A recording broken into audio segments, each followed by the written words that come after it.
Keberadaan tempat pembuangan sampah sementara TPSS di Denpasar tersebar di beberapa titik. Namun yang sering menjadi sorotan yakni TPSS di Jalan Gunung Agung dan TPSS di sudut lapangan Lumintang yang berdekatan dengan sekolah. Karena itu, pemerintah Kota Denpasar merancang akan menutup kedua TPSS tersebut untuk difungsikan sebagai puskesmas dan tempat parkir skateboard.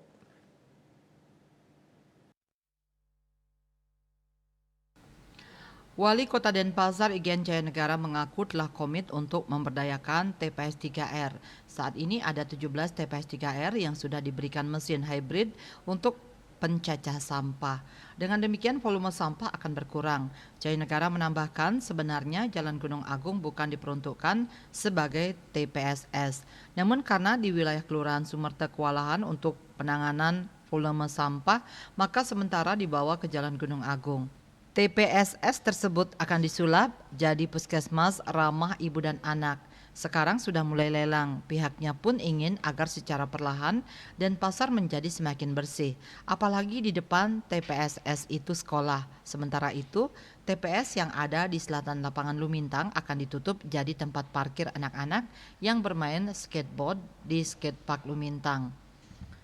Seperti diketahui di dua TPSS ini kerap sampahnya meluber ke jalan. Kondisi tersebut sangat mengganggu pengguna jalan serta masyarakat yang berada di sekitarnya. Karena itu rencana penutupan dua TPSS itu mendapat respon positif warga. Asmara Putra, Bali Pos melaporkan.